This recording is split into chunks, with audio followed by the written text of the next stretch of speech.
Hi, everyone, and welcome to this week's edition of Like, Share, Follow. And this week, I have the amazing Sarah Rupp, and Sarah is a label management assistant at Liquicity, and she's speaking to me live right now from Amsterdam, where it's very early in the morning. So Yeah. thank you, Sarah. And I know this is a very special day. But it's a US presidential election, so I'm not sure how many people will be watching right now. You've just woken up, so you haven't really had a look at it. But is the US presidential election a big thing in Amsterdam? Are people paying attention to that side of things? Yeah, I think it is quite a big thing here as well, because obviously it affects the whole world. Yeah. Obviously there's a lot of expats living here, also American ones. So yeah, it interests us a lot, and like me as a German as well, because we have a lot of interaction with the US. So yeah, it's I think we're all pretty anxious to be honest, because I think the world is like, I've been refreshing like every few minutes going, what's going to happen? But that is not the topic of our conversation today. But I just know, I better put it in there because it's eventful anyway. So firstly, like, you studied at USC and you did some social media stuff there. And then when did you go back to Germany? 2019, like in the summer. Yeah. It's a bit different, or semesters are the other way around, because obviously our years are the other way around. Yeah. So yeah, I graduated at USC, I think, in June. Okay. And so tell me, like, what have you been doing? Because we caught up a little bit just before we went live, and you're doing amazing things. So what happened? You went back to Germany, and then what happened? Well, I looked for a job for about 2 months, so it took a little bit, because I was actually looking in digital marketing, and that was pretty much my major, and also in event management, because I've actually worked in that before I graduated a lot. And I've always wanted to work in media, where I work now. I actually always wanted to work in music. But my first opportunity wasn't really in music. It was in TV and social media, which is kind of the same sector, but not really. But it was a management agency. So we did all their contract work. We did all the negotiations with agencies, with general firms, anything that had to do with money or with contracts. That's what we did for them. We tried to find new corporations for them. And yeah, that's pretty much what I did for 8 months in the beginning. And when Corona came, that kind of went away a little bit. I was still employed for a long time, but I didn't really work, because we obviously didn't have as much work, and I was one of the newer ones. So for about 4 months, I didn't really actively work, and that was first really nice, because it felt like a break from everything, because I didn't really have a long break of doing a lot of stuff for, I don't know, as long as I can think, pretty much, because uni was a lot, and then looking for a job, then working there 40 hours a week, it was all a lot. And then I was actually pretty happy to have that month off. But after that, it got quite hard, actually. Yeah. And well, at some point, I decided I didn't want to wait anymore until our company came around to me working again. And I decided I wanted to go for my dreams, pretty much. So I saw this opportunity at the company I work at now, and I applied for it. I actually went to Amsterdam just for the interview. And yeah, then I got the job. And so tell me about the company. Tell me about Liquicity, and tell me what you do there. Yeah, so Liquicity is a record label and event organizer for liquid drum and bass. A lot of people don't know what that is. It's electronic music, and it's a very niche genre. It's very big in the UK, for example. It's quite big in the Netherlands as well. I think there's quite a big community in actually Australia and New Zealand as well. Yeah, and what we do is we obviously do all the stuff that a normal record label does, put out music, do all the promo, all everything like publishing side, we do that as well. Licensing our music to like gyms and all that stuff. And then also there's the event side that I don't work at, and that right now doesn't really happen, unfortunately, due to COVID, because here it's still really bad. Yeah, so these events that we do, they're usually quite not super big, but they're like medium-sized events. We have those smaller ones that are in cities like Amsterdam, Antwerp. We have one in Bristol, one in Prague, and one in Heidelberg. I think we had one in Cologne as well. And what's a medium-sized event? Like how big? How many people would that be for a medium-sized?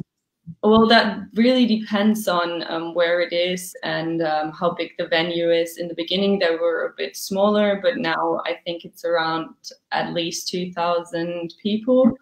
Yeah. And we also have our own festival every year in summer. It's here in Amsterdam, and that is quite big as well. I think it's 50,000 people at least.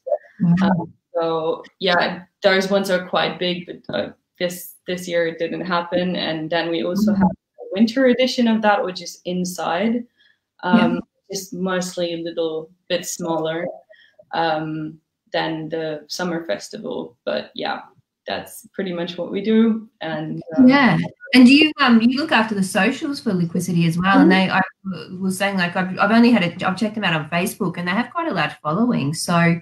How do you manage that side of things? It was something that I was kind of uncomfortable doing in the beginning, because they're really focused on community, and I kind of didn't know how to word my captions and everything, so it didn't feel very commercial. Because what I did before, where I also managed the social media for a bit, I had to like sell more. It had to be more commercial, more cold, more taken aback, and not like interacting with your friends. So in the beginning I had a bit of an issue with that, but I got around quite fast actually, and now it's pretty much just like posting on your own social media, because for us, community is like the most important thing. So I think that's also why we have quite a big following, because the people that are in this community, that listen to our music, that come to our festivals, they really want to engage with us. They really want to keep up to date with us. And right now, obviously, we're focusing a lot on the music we put out. So we post a lot about that.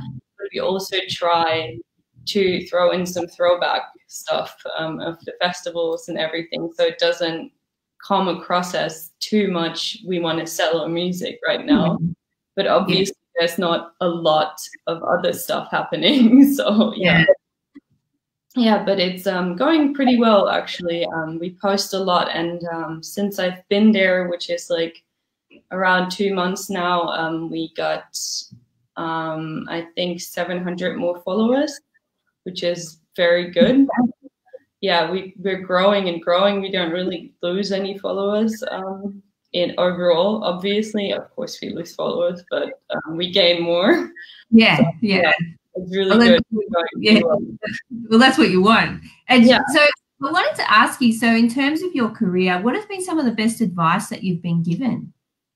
Well, for me, pretty much go after what makes you, like what your passions are, what you're passionate about, what you really want to do, because then you're going to be successful. For me, that was really hard in the beginning as well, because I've come from a, kind of poor background. We didn't really have a lot of money when I was younger, so I kind of always wanted to make a lot of money and didn't really care about what I was doing. Wanted to work in a big company and just make a lot of money in the end. And I didn't really think, would that make me happy? But in the end, if you choose what makes you happy, you're going to be successful in it as well, and you're going to make enough money. And it doesn't really make a lot of difference if in the first years you don't make a lot of money, as long as you can live from it, or as long as it's beneficial to your goal in the end. Yeah. And so when you went for the job at Liquicity, what do you think set you apart from other people going for that role? There, I think it was definitely my experience that I had before already, because it was kind of similar, and also definitely my confidence, because it's quite hard to find a place to live in Amsterdam, especially for not a lot of money, and it takes a lot of time. And also there was just a lot of obstacles that stood in the way of me starting that job, but I was very confident about me being able to do it because I really wanted to do it. So yeah, I think that also stuck out a lot. And also me coming to Amsterdam for the interview, being there as like personally, that I think made an impact. Excellent. Yeah. And so reflecting on your time at university, what has been some of the things that you learned that you found really useful since you've been out working? I mean, I did learn a lot of independence, just doing research on my own. And also actually social media really helped me because I know of a lot of the tools that I can use for monitoring and stuff. And I know how to engage people and what's important in like being like online as a company, that you actually don't make it too commercial and make it more like organic kind of content that people actually want to see, and not just like promoting your products on there. That really helped me. And also I did have a cultural course that really helped me in understanding different cultures as well, because I do work with pretty much only Dutch people. So that kind of helped me as well in like understanding that I have different values, and yeah, that was really good. And what's something that since you've been out working you wish you'd learned at university that you didn't learn?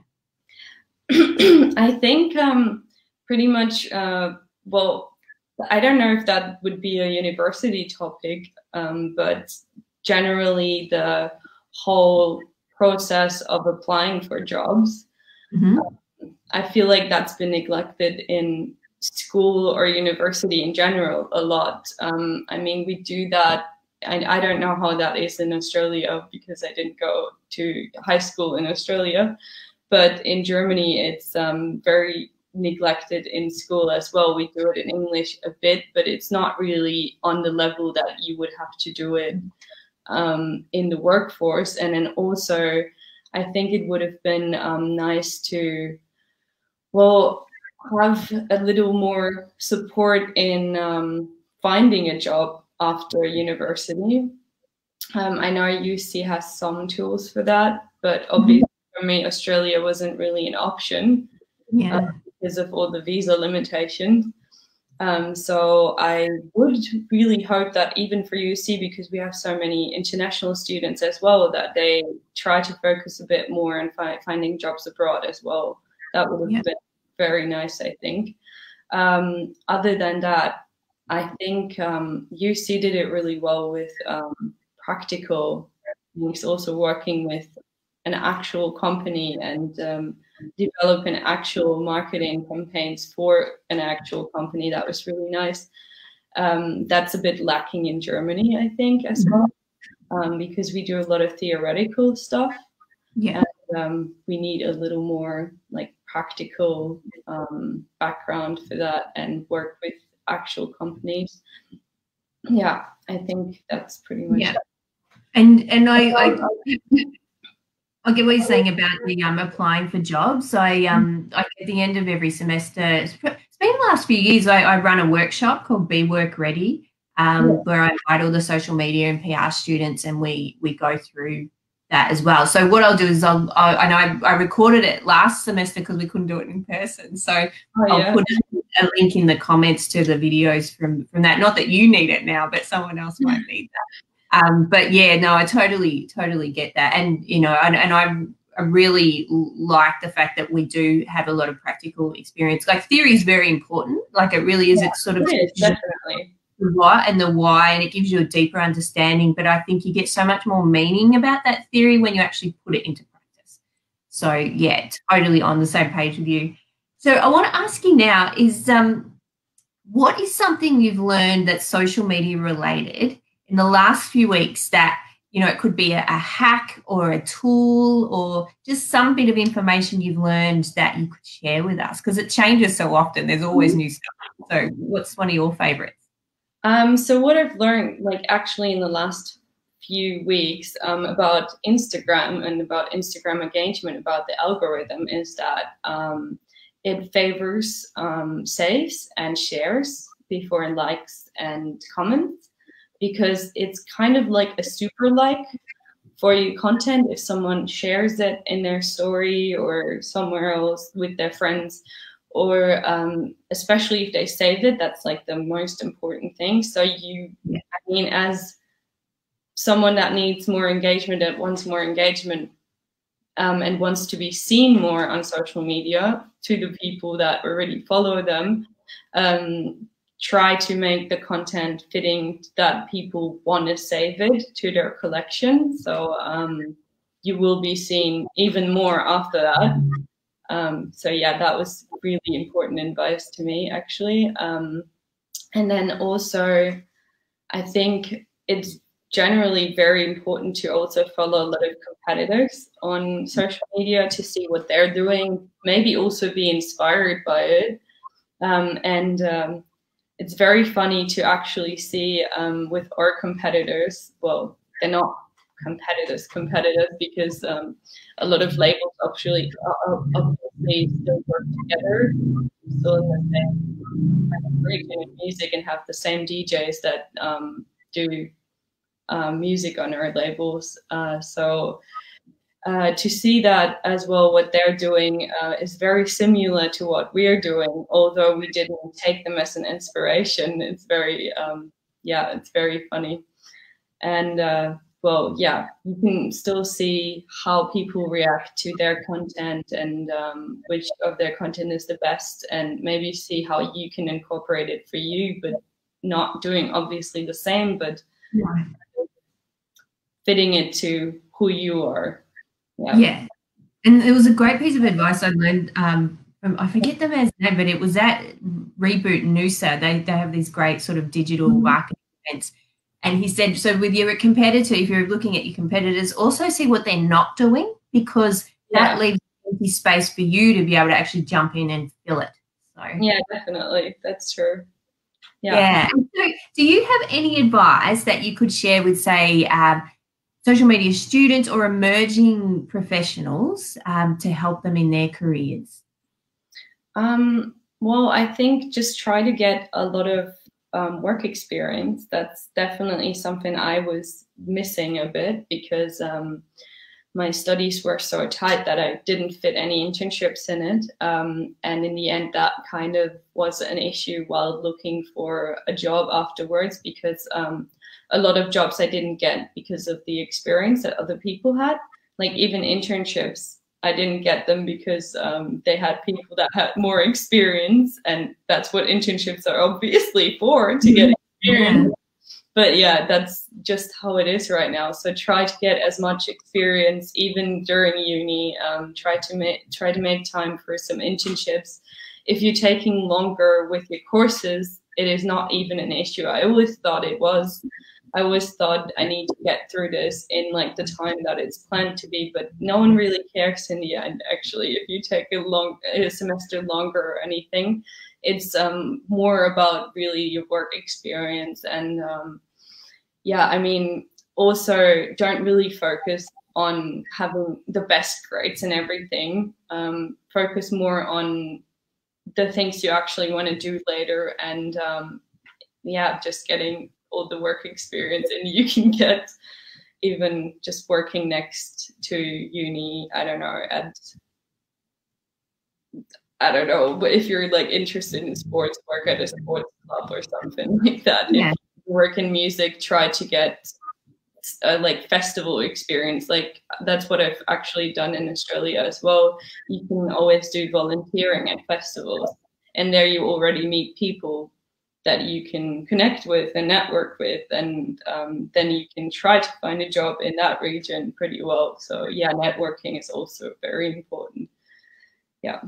Excellent. Great advice. And now the most important question of the whole show is, who do you like, share, and follow? Well, yeah, I do follow a lot of musical content people, obviously, on LinkedIn. Actually, at some point I started following a lot of marketing managers of the bigger labels, just to see what they're doing, and also to see job opportunities, because I actually do see that a lot. I follow quite a few musical companies like Universal and Warner Music and stuff like that on LinkedIn, and they post a lot of job opportunities and stuff like that, but it also posts a lot of stuff about the content that they do and how they use social media for their good, and also a lot of articles that are really interesting. And then I also follow a lot of